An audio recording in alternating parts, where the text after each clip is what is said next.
on Hunted, on the television series where people are on the run and you're trying to locate them based on their digital footprint, mistakes that they set the table now and go through. What are we looking at right here? Let's talk about how you uncover a lot of this information, how we overshare, mistakes that we make, kind of how you put all the pieces of the puzzle together. Absolutely, yeah. So as David said, I was involved in a TV show for 6 or 7 years in the UK. I was actually fortunate enough to film the US version back in 2018, I think it was now. But the premise of the show, very quickly, is you go on the run and you see if you can last 30 days without being caught. Now, the world we live in, which is the subject we're talking about, is a digital world. It is incredibly hard to stay off the digital landscape. Everything we do is hooked into the web. And 9 times out of 10, we would catch the notional fugitives and stop them getting the reward money because we didn't want that. We would catch them by digital information. Even if they didn't make a mistake in the 30 days they were on the run, we could go back through their whole digital life, Instagram, Facebook, YouTube, every online platform, emails. We could work out their entire network. It was really easy to understand within 2 hours who their best friend was, where they used to go drinking, where they worked, their mum, their dad, their brother, their pet's name, passwords, email addresses, all of their social media footprints. Basically everything online we could find within a couple of hours because we live in this world. We all do it. And I think that's the big question, as it says here. What is your biggest vulnerability online? I don't think any of us can really answer that because it really depends how big our digital landscape is. But I think moving on to the next slide, it sort of answers the question that it doesn't really matter how big your digital footprint is. We've all got one. We've all got like a digital tattoo, so to speak, digital tattoo. And as it says here, why? Well, why do we live on the web? Well, 9 times out of 10, I don't know if you agree, David, but essentially we have to live online. 9 times out of 10, we have to live online to get that information. Those of you with children on the call, certainly when my son played Sunday football, if I wasn't on Facebook and I didn't follow my son's football team, I wouldn't find out what pitch he was going to play on a Sunday in some random place in the south of England. So we're all online, and that's just the way we live. And whether we think we give away much information or not, the fact is we really are. I completely agree with that. I mean, you look at Facebook and the billions of users that they have, monthly users, all of the photos that are shared, Snapchat, how everybody communicates, it's changed from what it was like 5 years ago, 10 years ago. It's rapidly increased. We're living more of our lives online, Ben, and so many mistakes are made. And you have proud moments where you want to share information, but you're also giving up a lot in doing that. You create this long digital trail, this long photo album and life story of you, your children, your family members, and it's so easy to put the pieces of that puzzle together. Yeah, absolutely. And it's David shared, and I'm sure you guys may or may not have seen the video on LinkedIn, but that was all about that. It was about an individual liking a Facebook page, and from the like, they could unravel their entire life, because all the cyber criminals need is one digital interaction. They need one piece of information. It doesn't matter what that piece of information is, but they're off. They're off at the races, as they say. And we're going to show a bit of an example about that today in today's presentation. There are thousands of different ways they can do it. We're just going to show one because we could be here all day, of course. But attackers will go for the lane of least resistance. We're human beings, and whether we accept it or not, we are inherently lazy. And if we could do something easier than we would normally do, we would do that. So we're just going to go into the case study now. David, I don't know if you had anything before we go into the case study, or are you happy if I go into it? I just want to set the premise and let everybody know that the information that you're seeing on here is, we have Ben included in this information. We have redacted and have false info, but when Ben came back for doing this case study, he had a specific individual. All of the data was all tied back to one person. And I'll say it may or may not be somebody that's dialed into this webinar right now, but you're going to see just basic, vague, general information because we didn't want to point anybody out. but I want you to know that this was actually tied back to a specific individual, but we've generalized it to obviously not put anybody in the target or spotlight there. Go ahead, Ben. Cheers, David. And guys, obviously we can't see you on the webinar, but generally if we were in person and hopefully one day the world goes back to the new normal, we can be in person and do these kind of talks. But we would say, okay, raise your hands if you have a LinkedIn account. And I guess most of you on this call would have a LinkedIn account, because maybe most of you on this call learnt about this webinar on your LinkedIn account, potentially. Well, let us tell you, LinkedIn is the first place cyber criminals will start to look. LinkedIn is an absolute treasure trove for cyber criminals, particularly those that want to do a social engineering piece. In social engineering, they want to get to know you as a person. Once they know you as a person, they know where to target. They sort of almost have worked out their strategy against you, your likes and dislikes, that kind of stuff. Build a real intricate picture. But to really dig deep and understand about your digital life, they want some unique identifiers. So, for example, they would love to get your personal email address. A personal email address is so much more valuable to a cyber criminal than a corporate email address. And that's simply because most of your online profiles will be built with your personal email addresses. So in this example, you can see that we found the target. That was me in the mugshot about a stone lighter around the cheeks. But let's say Joe Smith is the subject today. So we found Joe Smith. He's our subject, and we want to find a bit more information about him. Well, the top right, you can see we can just do normal Google searches. We can find middle names by doing a few Google or Google dorking techniques, as they call it. Nothing too technical, but ultimately it gets the job done.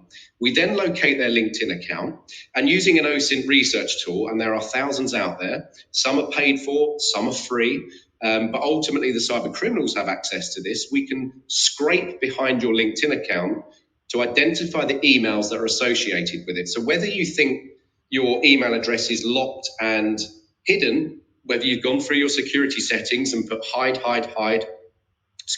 only my network can see my details, we can still find them. They're still there. So this is just an example here, how we find that email address. Now, once we've got the email address, we can sort of unlock a few more doors. And with OSINT, we always see this as a non-linear technique. This isn't going through a process. This isn't going through a tick sheet, certainly not for a cyber criminal. But OSINT takes you left, right, up, down, through the wall, maybe back on yourself a bit, until you get the lane that you want and you're off. Now, to do that, you want to find a broader picture. What's online? What does this email account, what is it associated with? We could run it through another tool, and you can see here by this messy sort of network chart, it's given us other accounts. So, okay, we now know it's linked into associated with an Amazon account. We know that this individual has a Foursquare account, which you can see in the bottom left of your screen. We know it's got a Skype account. So there's some accounts I might attack. I might send some phishing links or DMs, or I might want to socially engineer it so they become my friend with an alias account. Have to be careful of that.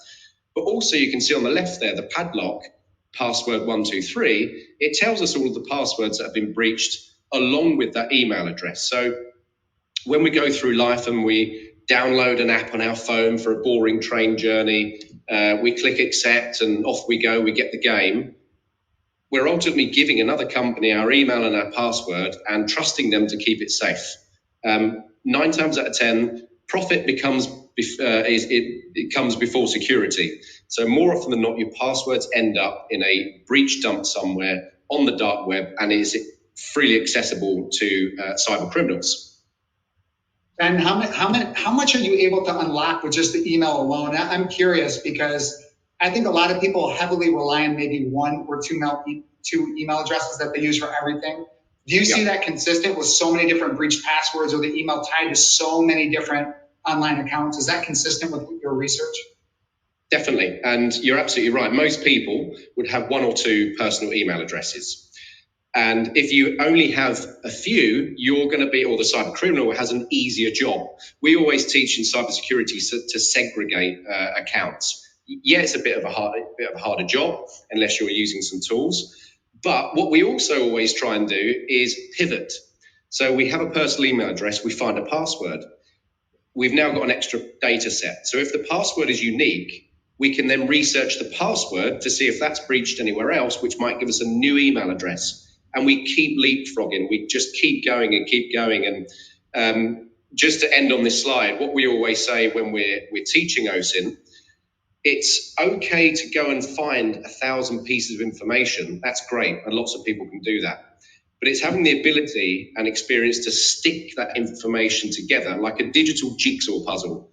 What does it mean when you stick it together? And that's the technique. And as David will know, if you've got the experience and knowledge to stick the information together and understand the picture, that can become such a worrying piece of information to cyber criminals. And that's why we're seeing a lot more work now in digital vulnerability for clients and stuff like that around the world. Ben, you had mentioned the video, just a simple like on a Facebook page.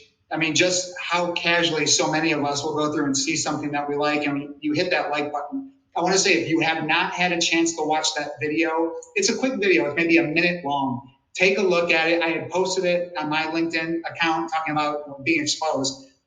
Take a look at it, and you can see it just unravels so much information, starting with a like. You're able to tie it back, Ben, to an individual's identity, the first and last name.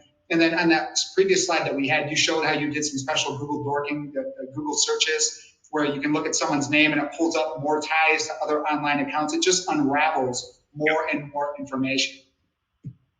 Now, how much are you relying on the deep web or the dark web when you're doing some of this research? It's interesting, actually. It's a really, really good question, because a lot of people say to us, well, is it OSINT if it's a paid-for tool? To me, the answer is yes, but it depends on what you need it for. It's about, and again, the cyber criminals will always try and default to free tools. Of course they would. Why wouldn't we? I do as well. The deep web is 500 times larger than the surface web, approximately. No one can ever be sure, but it's around 500 times larger than the surface web. So the deep web is an incredible resource for OSINT investigators and cyber criminals, unfortunately. The deep web gives us more information than we would normally get, because the surface web doesn't index, generally speaking, it doesn't index addresses, phone numbers, email addresses. We do have to defer most of the time to deep web sites. Now, 90% of the deep web is free.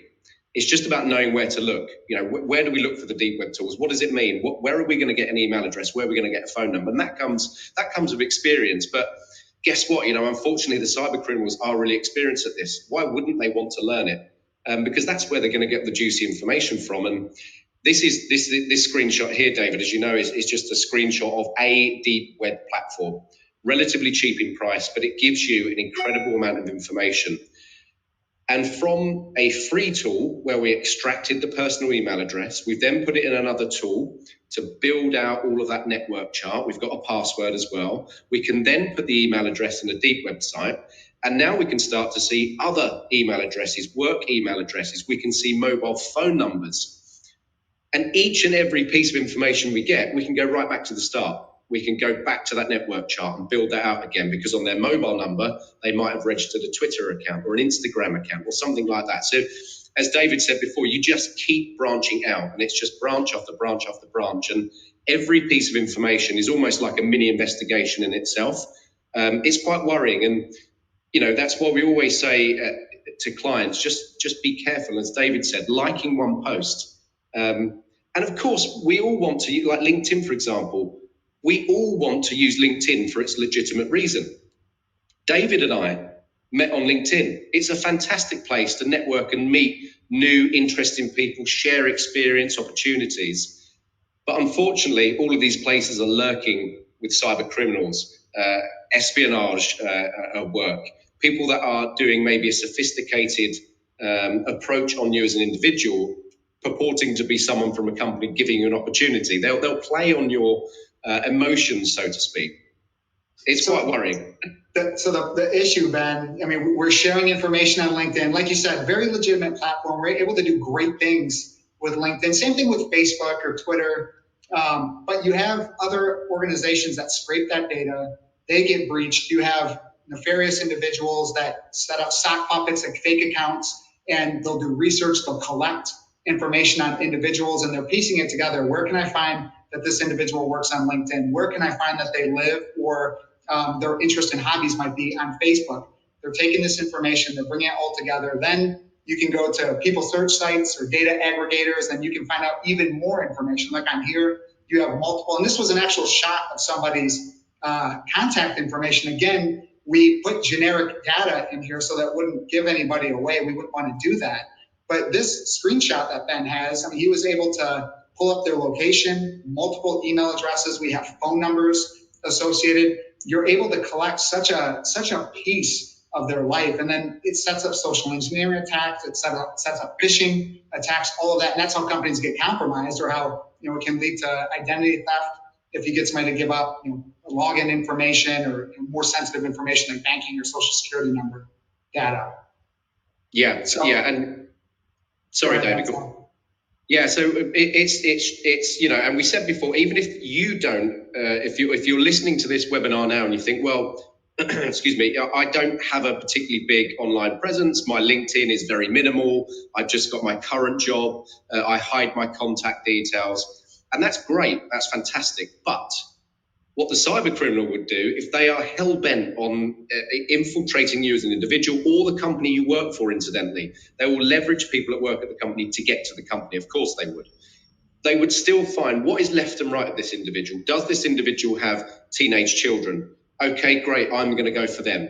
And guess what? That's where their lane of least resistance is. So it's not just you as an individual, it's the whole package, so to speak. And unfortunately, a lot of these people have no morals, and they will go where they need to go to get what they need.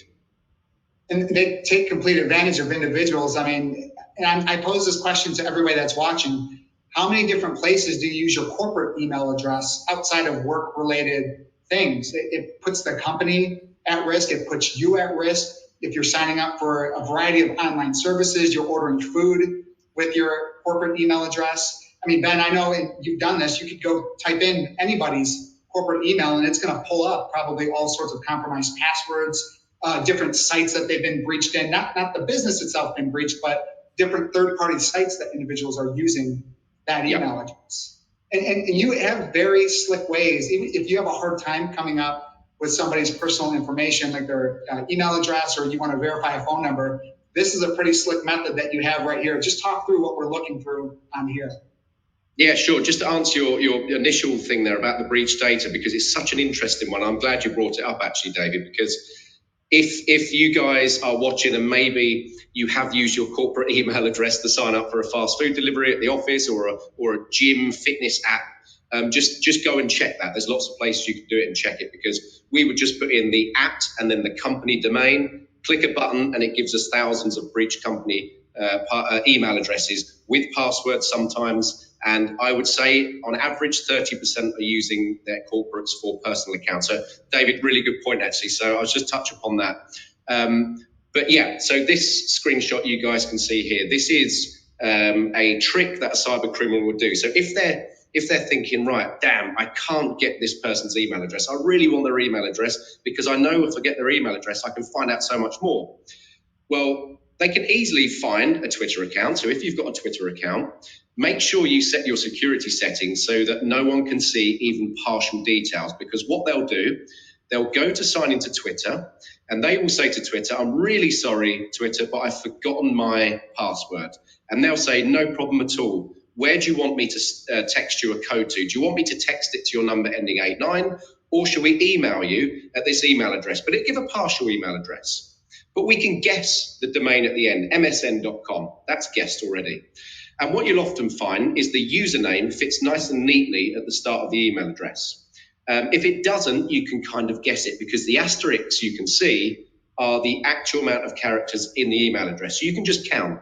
If you're missing 2 at the end, you might know their year of birth. So pop their year of birth in the end, 1201 dot underscore. And 9 times out of 10, you can guess it. Sometimes you can't. But yeah, really good point, actually. And I'm glad you brought it up, David. But yeah, be really careful about this one, guys, because they're hell-bent on getting an identifier for you. And this is just one of many ways they can do it.